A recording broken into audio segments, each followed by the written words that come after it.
This process takes 10 years, but when they finally pass, they're completely preserved and mummified.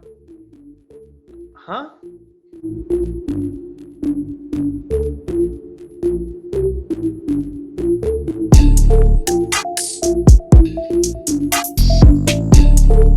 All right, guys. So welcome back. Welcome to another episode. This week, Anthony, what topics do we have? I believe we have how to learn to write workouts Mm-hmm. as a coach, or maybe just for yourself. Maybe you're not a coach, but you just want to practice writing workouts. And then we have what diet is best for me. And then we'll finish up with some meditation. And we're saying me, like, Ty, what the best diet for you specifically is. Yeah, because I want to know I just want it to be all about me. So I want Yeah. everybody's input on that. So I learned something that there are these monks, and this practice was banned in the 1800s. These monks would mummify themselves while they were still alive. This process takes 10 years, but when they finally pass, they're completely preserved and mummified. Huh? So they go on a diet completely of nuts and seeds. And when I say seeds, I mean like not like cooked things like pine needles and nuts and seeds. So they wear down all their fat stores, and then they start removing the amount of water that they consume until it's zero. And after 10 years, there have been like a few dozen successes. After right around 10 years, they die and their body is preserved perfectly. What age do they die at? I feel like anytime you commit to this, it's like 10 years from that. Yeah, yeah, okay. I wonder how old they are when they commit to it. Because, like, so it's suicide, right? You're killing yourself. Yeah, But, for art.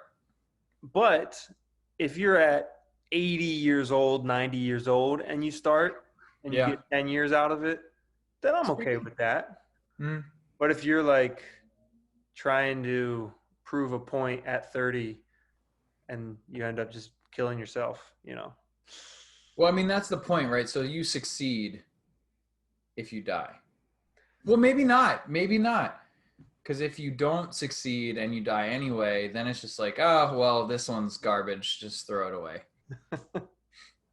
That's it. I've never heard of this. Do you know where these monks are? No. But the practice was banned, so they're not allowed to do it in the last 200 years. Oh, well, that makes sense. It's probably a good move. Probably a good move. I agree. So that diet's probably not the one for you. I'm willing to consider it, not take anything off the table yet. Yeah. I'm not ready to be done in 10 years, but maybe eventually. So let's dive into these workouts. So you've gone through training, I've gone through training, we've both gone through school, and I feel like I didn't learn how to do a damn thing from school to how to write a good workout program. Probably, yeah, you're probably right about that. There might be I can always only think of this one class that we took. I'm not sure if you had to take it too, but it was just like principles of strength training or something like that. Yep. And it was mostly us in the weight room, like going over different types of exercises. But I think there was some components of like programming involved in there, like really basic stuff, like work rest ratios for aerobic training and stuff like that. Nothing too crazy, that's for sure. Yeah, well, the principles are always the same. Slow, progressive overload, recovery to prime state or taper, and then you do your remeasurement, retest, right? Yep. Yeah, exactly. So those three phases, and the one that everyone always skips is the taper or the deload, because that's mentally hard and it's boring. It's boring. It's the boring part. But it works every time. Yeah, definitely works every time. But okay, so I wrote down a couple things, just three super basic Like concepts. principles. Yeah, but not even principles for exercise necessarily, but principles just for approaching this task of writing a workout Mm-hmm. and trying to get better at it. So the first thing that I wrote down, so it's like a step back from those principles you just mentioned. It's a step further back. The first thing is just think about what the goal is. What is Yep. the goal? So every workout that you write is going to accomplish something different, to some degree, right? Some Yep. workouts are better for high intensity goals. Some are better for long distance goals, strength, all that sort of thing. So first and foremost, think about what the goal is. If you're writing for yourself, what's your goal? Think about not just your goal, long-term goal, but what's the goal, today also. A lot of times long-term goals come to mind because the goal is to lose weight, Yeah. but maybe today or this week, something kind of threw your routine off. And so you have to adjust. And so maybe getting on the stair stepper for an hour and a half isn't the best idea today, you know? So what's the goal long term, but also today? What is the goal? So that's number one. Number two that I came up with was just keep it simple. 9 times out of 10, there's a really simple and not flashy solution to whatever problem that you're trying to solve. I love not flashy. Yeah, it's almost always true that it doesn't have to be flashy. And it's almost always true that the flashy stuff is completely unnecessary and not based in any sort of like actual science or effectiveness. So I should get my shake weight with a matte finish instead of glossy. Yes, the glossy will slip right out. You end up taking shake weights to the face. Yeah, yeah. There's just something about that. It doesn't feel right. Doesn't feel quite right. And then last principle I came up with was one you already said was test retest. Mm-hmm.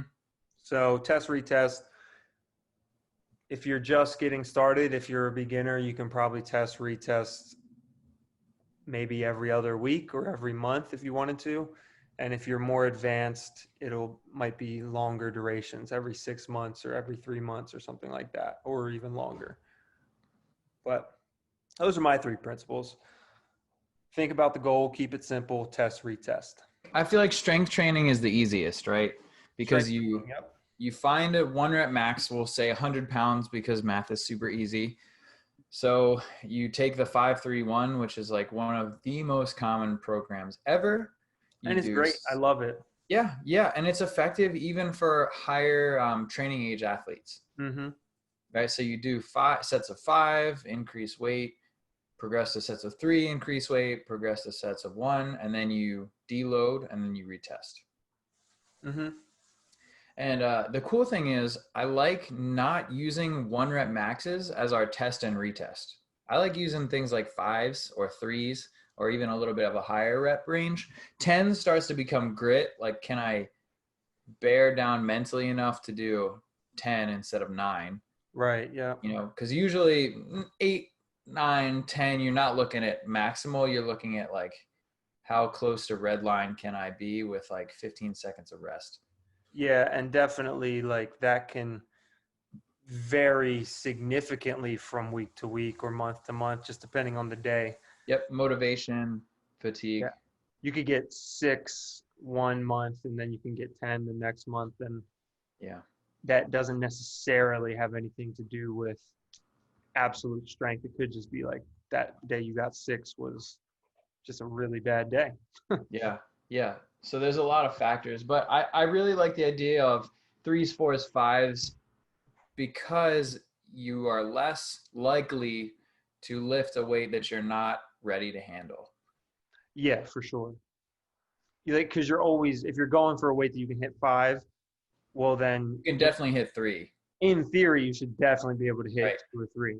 Uh-huh. If you're making like a reasonable decision. So yeah, it's definitely safer move. I like those. I think those are like 5 and below is, like you said, 3, 4, 5. I think those are great places to test. But yeah, so think about the goal though. That's a good point. Yep. So you're going into strength training. What's your goal? Your goal is to get stronger. Okay. If my goal is to get stronger, should most of my programming involve 8s, 10s, and 12s, you know? Most of your programming probably shouldn't involve that. Correct. Some of For it, maximal strength. right. Some of it might, Hmm. but most of it probably shouldn't. Most of it should be 8s, 5s, 3s, 2s, 1s, something like that. Yep. Um, so yeah, that's a good point. Yeah. So um, I find that people want to get gains too quickly, especially with athletes who are like, they're not, I wouldn't say that they're advanced with your definition. They're definitely not advanced, but they're like intermediate plus. And when you first go from novice to intermediate, you get gains every week. You PR something new all the time. Yep. And the hardest part, I think, is to sit down and have that conversation with yourself. Like, it's time to know that things slow down, and my work has to be as consistent as possible, whether I feel good or not. So like picking an imaginary 1 rep max or using like a true 1 rep max for training might set you up for failure. Yeah. That's why in that 5-3-1, they often recommend using that, like, is it 85% or 90%? I think it's 90%. 90% of your like all time. Yep, your competition 1 rep max is your Yeah. now training. I like that a lot. I think that's great. Me too. Me too. And trusting the process is super fun. So we have a few athletes at our gym, and she wants to get better at back squats. I'll bring this person in. And literally she's paying for someone to program for her, and her workouts are like back squat 2 days a week and then do single leg accessory work 2 days a week. And Mm-hmm. she knows how to do that. She just needs someone to say, like, if it doesn't work in the end and you followed everything, then it's my fault. Right. And I'm cool with accepting that as a coach. So trust me for 4 weeks, trust me for 8 weeks, and then whatever your plan is. Mm-hmm. And then if it doesn't work, we can make some tweaks. So when you write, let's stick with this intermediate lifter. So if, I don't know, take me, right? So I know how to lift. I know how to move well. I have some variability in my like highest numbers ever. And now I'm not training as much, so they're a little bit lower. If I wanted to increase my back squat, what is the time frame that you're looking at for me for a standard cycle? Like to test and retest? Yeah. Probably someone like you, probably like 3 months. Mm-hmm. 3 months to 3 months on the low end, I'd say. Yeah. I mean, you could go 8 weeks, I guess, but I would feel more comfortable with 12. But if you were willing to be patient, we could go 4 months for sure. Yeah. So would you rather see me go 4 months, or would you rather see me go a little bit shorter and then do like shorter like microcycles? I would almost always rather you go longer, Mm-hmm. but with a caveat of you would have like some sort of assessment along the way. Maybe it's not going for the absolute max 1 rep back squat, but some other sort of assessment of whether or not we're getting anywhere, whether it's a 5 rep or something like that. But yeah, I think longer the better, especially with strength training, because that's, especially for an intermediate, takes so much longer to improve upon. Yeah, and then we're talking experts like in the Olympics. You have a 4-year training cycle to 4-year PR. cycle. Yeah, to PR by 2 kilos, and that means you get to keep first place and not like win it or lose it. 1 kilo over 4 years, like that's unbelievable. Yeah, it's crazy. It's absolutely crazy. And if you don't think that if you think that over the course of those 4 years that they're going in and they're just doing all these new exercises that they've never done before, they're probably not. It probably looks fairly similar to the previous 4 years. Yep, and the previous like millennia of weightlifters. Of all the other lifters, exactly. So that's keeping it simple also. Yeah, I mean, those guys probably have a movement variation of under 50. Like less than 50 movements, yeah. Yeah, less than 50 in total. I mean, I'm even like you have your squats, your pulls, and your presses. Yeah. And that's like, you could get pretty damn strong just with deadlift, bench, and squat. You can get really strong off of those. And then simple accessory stuff for weak points. Mm-hmm. And that's where the fun stuff comes in, I think, because your accessory lifts are where you take your weaknesses, and that's where a lot of your strength gains can come. Going single leg, single arm instead of just staying like both arms, both legs is a Yeah. great tip too. Yeah. And now that we're actually thinking about it, another thing to mention is like focus on one thing at a time also. Mhm. So I want to lose weight and PR my mile and increase my deadlift. yeah, yeah, exactly. Pick one of them that's most important, Mhm. prioritize that. And if there's any room for an auxiliary secondary goal, you can throw that in. But as soon as it starts interfering with the primary goal, then you have to cut it out. So that's another one. If you're bouncing back and forth, so my first point was think about the goal maybe of the workout for today, right? But if every day is a completely different goal, Yeah. you're not going to get anywhere in the long term. So, Yeah. And so the things you can vary, right? You can vary how many reps you're doing. You can vary how much weight yep, and how often. So yeah, those are like the three pieces of variance that I would, if I'm writing a 12-week program, inside of that 12 weeks, we're going to adjust those things. Because mm, if you use the same weight and do it with less time in between, or the same weight and we use more reps, like you're getting more work in, and we don't need to change what's on the bar, because that might increase the amount of risk for injury. yeah, absolutely. Total weekly volume is huge. Yeah, and I find that very tedious to calculate. It's crazy. I have this good book. It's right over here. It's called it's okay. It's called Weightlifting Programming. Oh, Um, couldn't think of that one, and it's I believe it's by Bob. Um, I can't remember his last name. Something with a T, but he's a USA. Takano or Tak? Yes, Yeah, yes, yeah, that yeah. guy. And he goes in depth about how they calculate the volume for the training cycles for those guys. That's an intern's job. Oh my god! If it is, but that's like the hardest part of the job I is know. keeping an eye on that. Like that's why I never would want to be an Olympic level lifting coach because I don't want to worry as much in detail as they go. But yeah, they go crazy in depth. They calculate the poundage out for the month, for the like 6 month cycles, the years, all that sort of stuff, and they look at the different periodizations that they have and the change from one period to the next. It's like wow, And it's then a ton to someone gets track. hurt, and then your whole plan is blown up. It's a ton to track, but So, weightlifting is easy because you can vary the weight. When I like to get people better at body weight movements, I always, as intermediate or novice, I always default to you pick a set amount of work and you repeat it 5 to 15 sets worth. And then I will do a whole cycle. We'll call it shorter, we'll call it 4 weeks, where we'll increase the reps in the same time domain. And then the next cycle, we're going to drop the reps down and decrease the rest time. okay, I So like maybe you can do 5 strict pull-ups in a row. So we'll do one in a row every minute for 10 minutes. And then the next week we'll shoot for 2. And then the next week we'll do 3. And then in the second cycle, we'll go to 3 or 2 and we'll drop it down to, 50 seconds. And then we'll drop it down to 40. And then you're basically doing like one pull-up or 2 pull-ups every 10 seconds. And now you're doing 6 or 12 pull-ups a minute. Yeah, it can get pretty fun, and you like can see the improvements pretty rapidly. yeah, I like that. I like that a lot. Yeah, so you can change your volume, you can change your frequency, you can Yep. change your weights.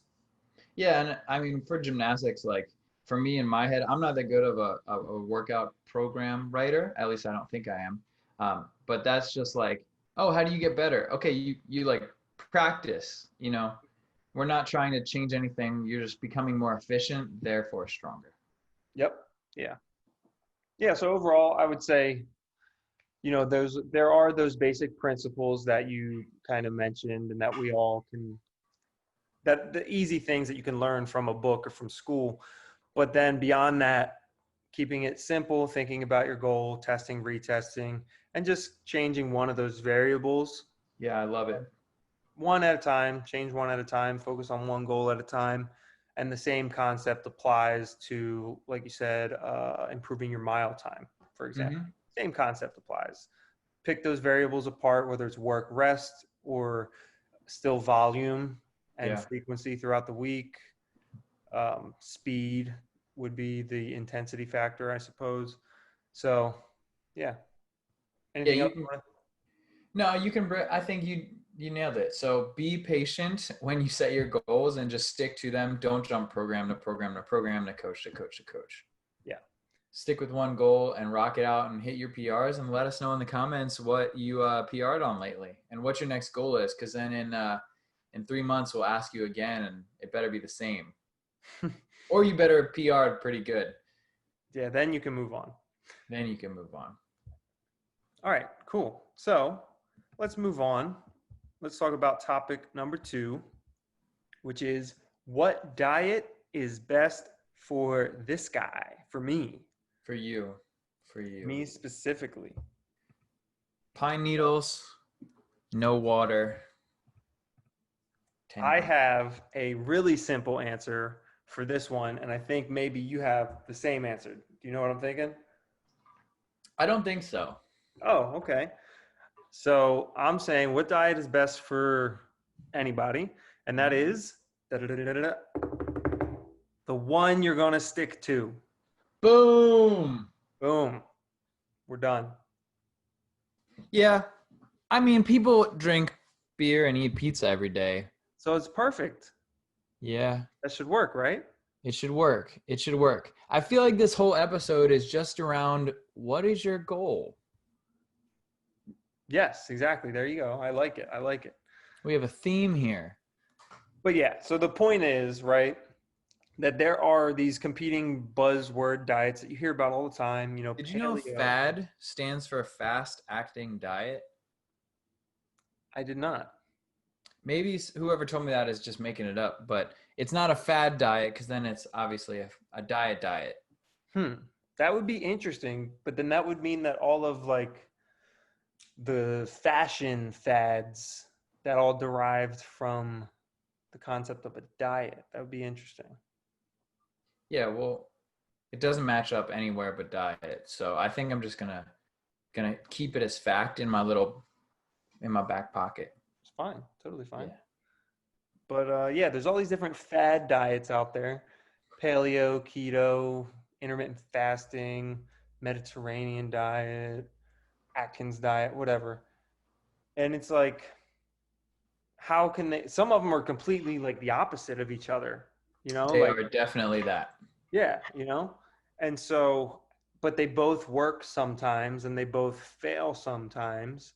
And I think pretty much the main common thread among the ones that work and the ones that don't are whether or not the person stuck to it, whether Yep. they actually followed the diet. Because at the end of the day, most of them are reducing your calories, right? Mm-hmm. Controlling it in some way, shape, or form, if your goal is weight loss, I should say. So at the end of the day, as long as you stick to that, you should have some amount of success. One of my biggest pet peeves is when people say, I'm going to try a diet, and then they don't actually know the rules or the theory of the diet. You know, like, oh man, I'm going to go like a vegan, but I'm still going to have eggs. Like, yeah, like we have a fatal mistake there. Or like, I'm going to go keto or a low carb, and I'm not going to eat any bread, but I'm going to eat all these potatoes. Yes. Yeah. So, I mean, this is just me complaining publicly because it makes me like go a little crazy. And then they're like, it didn't work. Just like you're saying, stick to it. You didn't even do the right thing. You didn't do the diet. Yeah, I think I know maybe a couple of people. I can't even remember who they were, but I know I've had this conversation at least once or twice before with people where they say that they're not doing carbs. Yeah. But what they mean by carbs is like bread and Yeah. donuts. And I know that. They don't realize that carbs do come from other places. Yeah. And I like they're trying. So I don't want to say I like, know. they know what they mean. They're going like low, simple sugar, like low, simple carbohydrates. Yeah. and I appreciate that. Mm-hmm. But don't call it no carbs and you're like chowing down on some potatoes or Yeah, some potatoes, sweet potatoes, right? Sweet potatoes, right. brown rice. Tons of carb. Yeah, brown rice and sweet potato on my no carb diet. Exactly. But going breadless is cool. It'll help Good. you lose weight probably. Yeah, going breadless and not eating any more of the donuts or the bagels or I whatever. lose weight. That's why I eat plenty of donuts and plenty of bagels. Perfect. But like the main theme with any of these diets, again, is going to be whether or not you stuck to it. Because if the goal is weight loss, then Yeah. almost certainly it's just a matter of reducing calories. And Let's so, uh let's swing it the other way because I feel like we talk about weight loss a lot because that's just like an easy one. So it's super easy. Okay, let's yeah, go. let's just say weight gain. Yeah, well, let's do weight gain, and then let's also see if we can do like performance also. Okay, I'm cool with that. So So how long are you working out? How much are you working out a week me right now, like right now? I think 5 or 6 days a week, and it's about an hour and a half a day, I'd say. Okay, what about the intensity? So you've done really high intense workouts and intensity can vary in definition, so I'm not going to be picky, but how hard do you feel like you're going? What's your PRE? For probably three of the days, it's like pretty high, like an 8 or a 9. Mhm. And then the other 2 days, it might be a little lower, like a 6 or a 7. Okay, so I'd say that's pretty intense. You Yeah. can't do a PRE of 9 6 days a week. Your body No, just no, like no. can't keep up with it. No, no, no. So So, because like if I do 5 days a week, then it's probably a little higher on the intensity, but that 6th day is always going to be like a active, like a slow row or a slow run or something. If I do anything above 5 days a week, it's going to be a super low intensity day. mhm. And then even those 5 days aren't going to be all at a 9, not by not by any Yeah. shot. So now we got activity. What about work? You sit down, right? Yep. Okay, so that's a factor too. And I guess what do you want to do with your body composition? Well, let's go with weight gain just because that's the one that we wanted to talk about. So Okay. Weight gain, you're highly active and you are inactive at work. So I'm going to say like the workout and the sitting down all day kind of like cancel each other out for this. yeah, more or less, I'd say. So what is your routine? You wake up and there are lots of theories, right? 30 grams before breakfast, 30 grams of protein first thing, or like Yeah. you can intermittent fast and gain weight, but you intermittent fast. So let's stick to that. So you wake up, you sit down and you do work with coffee until 1. Yep, that's right. So for you to gain weight, I'm probably going to want you at like, honestly, for like 3 months, probably like 3,000 calories. Yeah, that sounds right to me. That sounds enjoyable. So of those calories, right, I still want to try and hit basically a 40, 30, 30 calorie split. It's a little different for you because you're keto, but the protein number in keto is exactly the same. We can get rid of keto because I actually stopped doing it last week. So Cool. I'm sorry that you're going to miss bacon and cheese and high volumes. yeah, me too. But yeah, So 3,000 calories. So we'll call 40% dense carbohydrates. So that's 1,200 calories in carbs. That's a lot. That's nice. 225 grams of protein. So we're gonna overshoot your target while you're trying to gain weight. That's what I want to do. yeah, So your goal is 200. So I want you to go 225 grams of protein, which is a few chicken breasts, maybe some thighs. yeah. I Throw don't know if some you're thighs in a there. thigh guy. And then the rest is fat. So what are you doing to make sure that you stay healthy in that 3,000 calorie? Uh, to make sure I stay healthy. I mean, first of all, I know me. I would struggle with the protein because that's so much protein. It is But a lot of protein. I would struggle with that personally. My biggest downfall would be if I just went off the rails on those carbs and just allowed anything to count. So I would try and choose like your whole foods approach, like potatoes and rice and corn and all that sort of stuff. Um, if I started going down like the potato chips route, oh, I don't like that. So that would be my biggest concern was where I'm going to get those carbs from. Make sure they're healthy choices on the carbs. Protein, I've figured out, I suppose it would just be not enjoyable. And then fats, I feel like are they're easy to get for me. So it would be a matter of whether or not I'm going over. And Yeah. then, but since it's a weight gain issue, it might not be the biggest deal if you go over. But I think So it's a solid approach. so we take those calorie numbers and now I want to like try them on in different diets. Okay. So could you do this as a vegan? No, Absolutely not. no, you couldn't. You spend all your time drinking pea and hemp protein powder, which is generally okay, but I don't want that to be like I have to inject protein powder into my veins because I'm not going to make it. Yeah, I mean, I suppose if you did that plant protein, but It's a lot. it's a lot. It Yeah. is a lot. So veganism, vegetarianism, I'm going to say that they're off the table because they're not going to help you gain weight. Yeah, and also, like you said, I do intermittent fasting, but I would not do that if my goal was to gain weight, if I was serious about it. Right. Right. So I would want to see you do 3 meals and 2 protein shakes.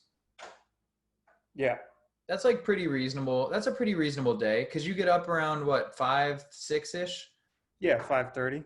Yeah, so you could even start with a protein shake in the morning. You get 25 or 50 grams in. You do another shake, right? And then you only have to hit 125 grams across 3 meals. Like that's pretty doable.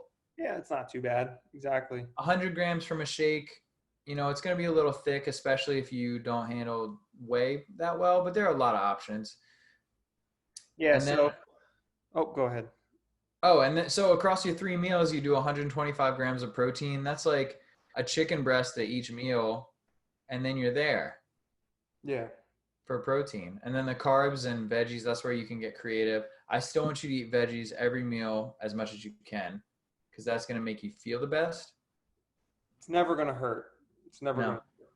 So I think what we're getting at here is depending, like you said, depending on the goal. So if the goal is weight loss, then maybe intermittent fasting is a great approach. Maybe keto is a great approach. Yeah, if you're prone to eating big meals, just drop a meal. Yeah, Now you're intermittent fasting and you're probably at a calorie deficit. exactly.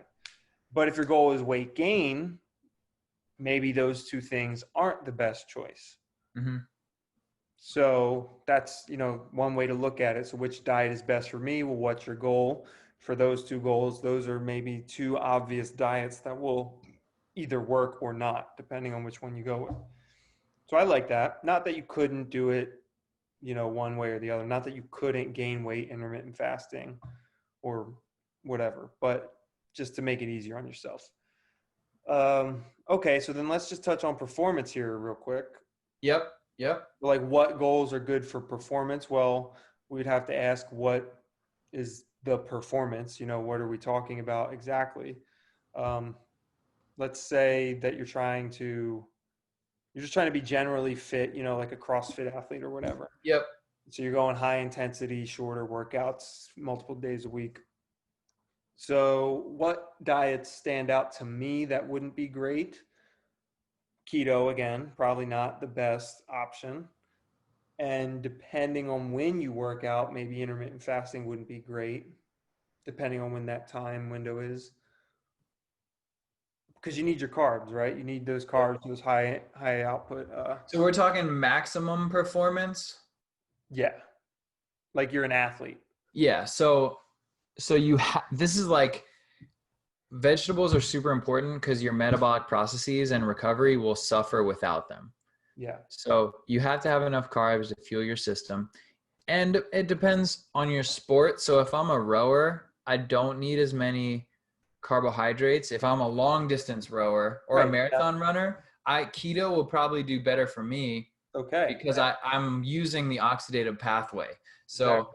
So my goal is to improve my oxidative pathway. Every decision I make in my whole life is going to be how to improve that. Sleep at altitude, eat more fat so I have more stores. Like I'm probably not going to have an 8-pack because I want a little bit of storage, like some extra storage so that when it comes to race day, like I'm good. I'm good. That's what I'm saying. Like I'm always ready for race day is what I'm saying. There are 24-hour Tough Mudders in the late fall. Yeah, I know. Listen, skinny people aren't going to make it through. They're going to be too cold. You're dead. You're You're dead. dead. You're dead. Yeah, so I like a commitment to it too, because there are people that work best on keto. There are people who are lactose intolerant. There are people who eat a lot of dairy, and it's a little bit of a trial and error. So test, retest, pick your goal, test, retest, and then try different diets. Yeah. You know, I know some people who have never eaten meat in their entire life. And he also has one of them also that I'm thinking of trains really hard, and he has a big gut because whatever diet he's been doing hasn't been working for him in the long term. Right. You know, and the hard part is you get handcuffed.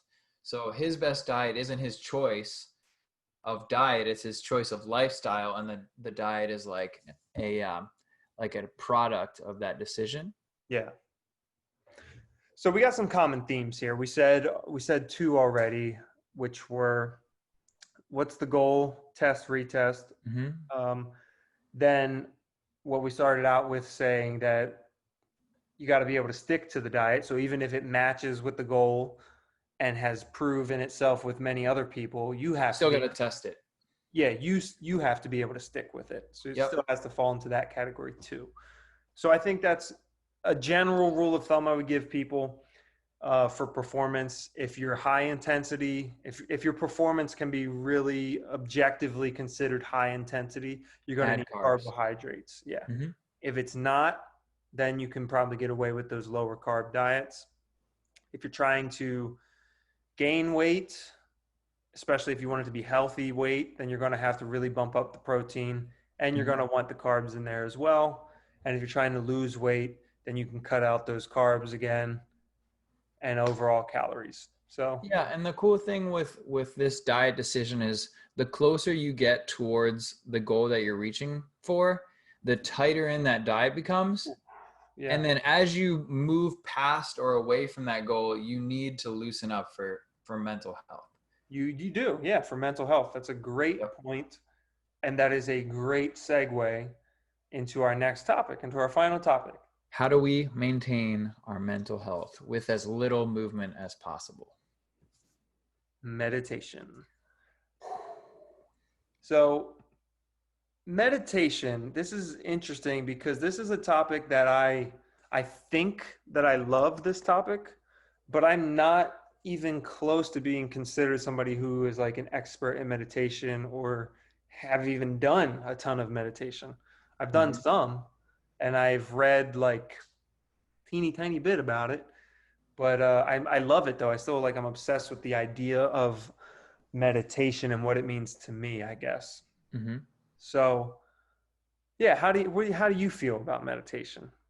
Yeah, so when you do a workout, what do you think about during the workout? I love it. I love it because that was something I was going to get at as well. Sometimes when I'm working out, I'm not really thinking about much at all other than the workout itself. Mm-hmm. And so for me, I consider that to be a form of meditation. Yep. So it has only become that way because we have practiced the same set of movements and our bodies know how to do them. And I have the exact same experience. So anytime I think that I'm not a good meditator, every time I work out, and I'll say 90%, I have absolutely nothing, no thoughts, just I'm like literally feeling my arms or feeling my legs or exactly. Feeling the weight in my hands, and it's just blank up there. Yep, 100%. And that's why I think that's why I regardless of how crazy my day is or how not good my body feels, I'm like, I got to go to the gym. Yep. Because of that. That's a meditation for me, And so I totally get it. Um, I wish I was skilled enough to create that sense of self, sitting, relaxing, just like even 30 seconds of silence. I'm not there yet. yeah, but that's the thing. So with mindfulness meditation, which from what I understand, there's a lot of different types of meditation, and mindfulness meditation is the one that I think I align with the most. And that's the only one that I would even claim to know anything about. And the whole concept of it is what you said about how you feel when you're working out. You're feeling your body in the moment. And so mindfulness is just bringing your attention to whatever's going on in that moment. And Yep. there's a great app. What is it called? It's not the popular one. It's not Headspace. It's Insight timer? no.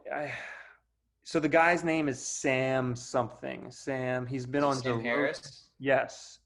Sam Harris has an app, and I think it's called Waking Up. I think it's called Waking Up. Check that out. Um, tell me in a second. I'm sure it'll pop up. Yep. Waking up, guided meditation, and mindfulness. That's also the name of his podcast. Yes, yeah, exactly. So his app, the Waking Up app, Mm-hmm. I did it for like 40 days or something like that. Nice. And they're all short. They're like 10 minutes ish. Some are shorter, some are longer, but ish. And like he really explains the goals to you as you're going through it in a way that just made it seem super manageable and not intimidating. And like basically he keeps pointing to the idea of just being aware of whatever it is. So if your mind trails off on some random thought, you're thinking about work or you're thinking about school or your workout or whatever it is, like that's okay. He says just be aware that you got distracted and then bring it back. And that doesn't mean you messed up at all. It just means be aware. That's it. Have you ever played like there are third person video games? Like I don't know, probably. So like first person is if I'm playing a video game, it's the Oh yeah, eyes of the yeah. Where you character. see like the back of the person, you're like above Right. them. So I imagine meditation as That's I'm looking at myself from over here, yes. and whatever happens here is fine, but as long as you can step back, it Yep. creates a new piece of you that you can get a good look at. That is one of the exercises that he talks about. One of the mental exercises is it's that, but with an added element, which is interesting, of you being headless.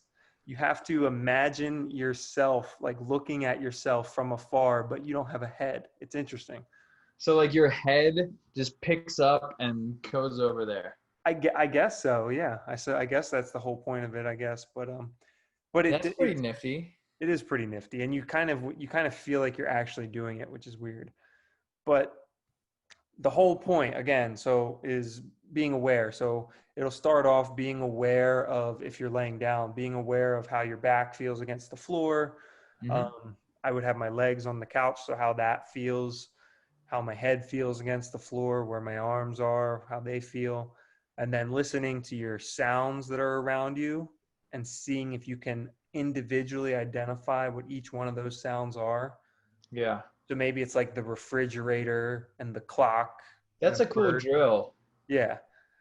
And like you hear a bird chirping and a car driving, like just identifying what makes up that soundscape and just being aware of it. And I you like realize, having things to do. So for me, that kind of meditation sounds fun. yeah, I like it a lot actually. Just that's what I do when I meditate. The first thing I'll do is try and figure out what the sounds are that I'm hearing because it gives me something to focus on. Mm-hmm. And it's funny because you'll see like all of a sudden what sounds like a quiet room to you on any normal day Mm-hmm. becomes really loud. It's Yeah, funny. nice. It's really funny. So So my dad kind of gave me a like a schema that he used to use, and I use it sometimes when I have trouble falling asleep. So imagine the feeling of like you haven't been wearing a shirt for a while, maybe you're like a little sweaty, you know, your body's just like a little heightened, and then you put on like a scratchy new t-shirt with a logo. You feel every inch of that shirt all over your skin. yep. A minute later, you can't feel it at all. Yeah, it's funny, So right? Yeah, yeah, because it's prioritizing, right? You don't need to prioritize the feeling of your shirt on your skin. Yeah, you There's can more get rid of that. important. Yeah. So when I'm laying in bed and I can't sleep, I'll start at my feet and I'll try and feel that tactile sensation of the socks. Some people don't wear socks in bed. I wear them to sleep That's sometimes. we got to talk about that. That's super weird. Yeah, I knew that was coming and I should have started with the ankles. Yeah, so then I'll feel the weight of the blanket. I'll feel the way, my dog sleeps on my bed. So like I can feel the contact or the warmth between her Hmm. body, the blanket, and my feet.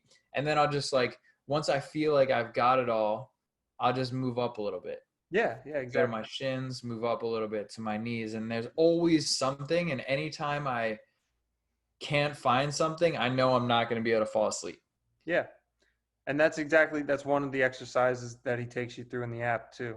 I never ever have done it with my arms or my fingers because I always fall asleep.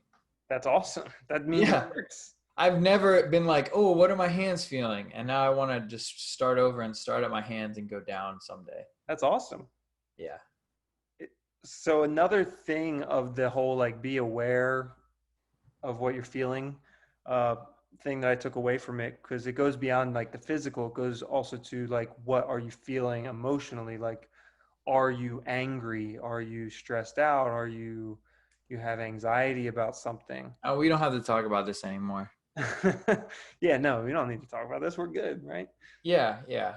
But that is something that I find that I've found super helpful ever since like going through it, was like anytime that I do either get impatient or angry or have anxiety about something, just like consciously saying, like in my brain, I'm saying, like, okay, you're feeling angry right now. Why? Like just what is causing that? And then just asking that question immediately diffuses it at least a little Mm, bit. nice. It's hard to be super angry when you're thinking about why, when you're trying to be like objective and like dig into it intellectually. You're like, oh, well, okay. Take some of that energy away. Yeah. Right. Right. It brings it down because you need some of that energy to have this collected thought process. So you're Exactly. stealing energy from that explosion boiling up inside of you. Right, exactly. So that I was a just like to cool, hide all my feelings forever. So I just pretend I don't have any. it's perfect. I think that works. That's meditation, right? Yeah, there's just like this imaginary bottle, but the back has no bottom. It's just like Yeah. forever, forever deep. And a practical tip that I I like tactical practical. I would do like 1 or 2 minute meditations in the middle of the day. Just 1 or 2 minutes in silence, middle of the day, meditation, and just set, a timer or something. And you'd be amazed at just what a minute or two of silence and a break like that can do for you Hmm. without like focusing on something. Now you clearly have a longer attention span for things like this than I do. I just start with 5 breaths. That's great. That's great too. It's a great place to start. Hmm. And I'm happy with it. It's taken me a long time to realize it's okay to go through the process because I'm sitting there, I'm thinking it's not working, it's not working, it's not working. That's not helpful. Yeah, that's not helpful. No, But not at all. but if you're aware of it, you just bring it back. Boom. You just bring it back. So I think so for me, meditation is not something that I'm ever going to use. Well, I shouldn't say ever, but I don't see it as something that I would use as like a goal. Like my goal is not to become a great meditator. My goal is not to improve my meditation from, you know, 5 minutes up to an hour. Like that's not my goal. My goal is to use it as a tool to help do what it needs to do to get my mental state the way it needs to be.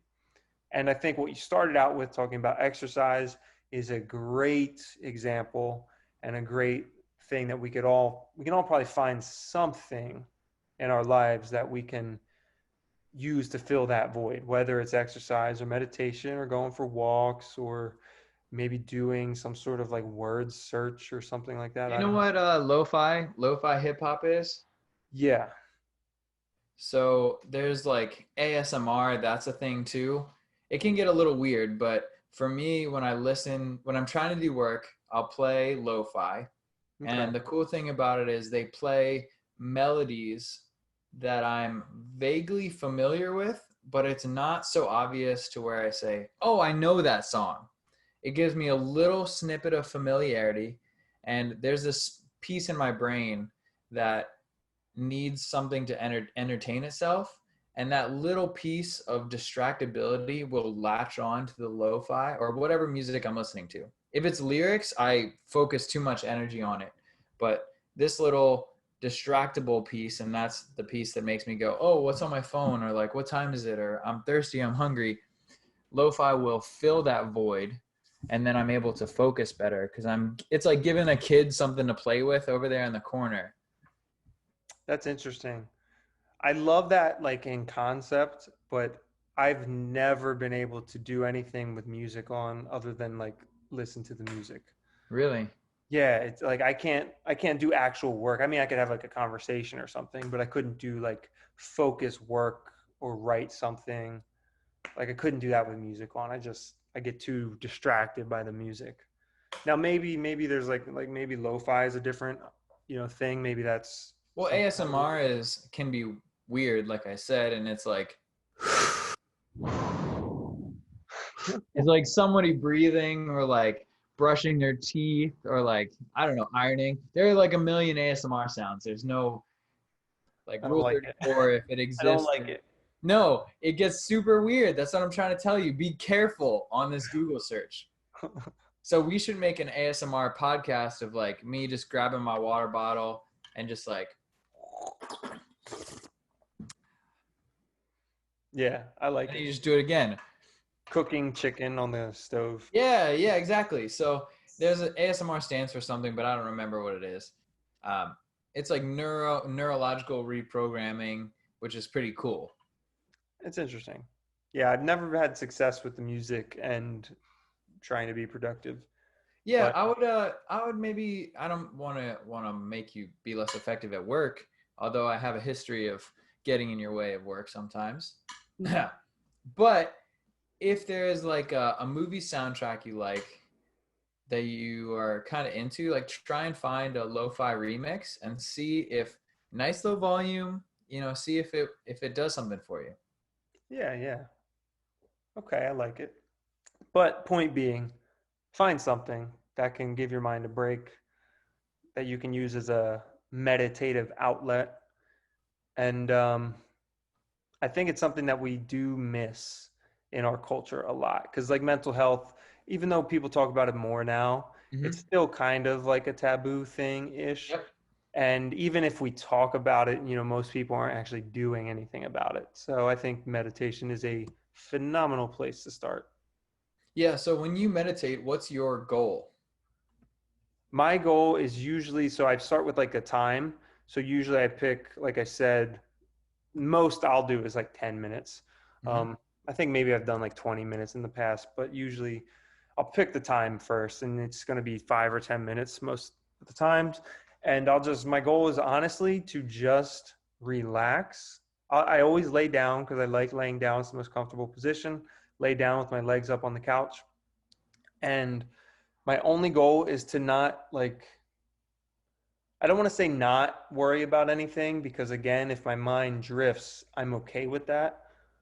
But it's to just let whatever happens in those 5, 10 minutes, like that's just my 5 or 10 minutes, and whatever happens is totally fine. There's no like, I'm not going to try and figure anything out in that time. But if my mind wanders, so be it.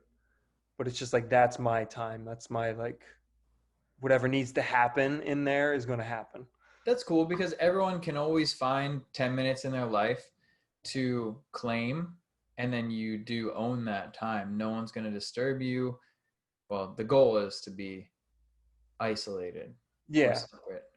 And that's interesting because I would say that, if somebody comes in and like disturbs you or whatever, um, that would mess it up for me. Yeah.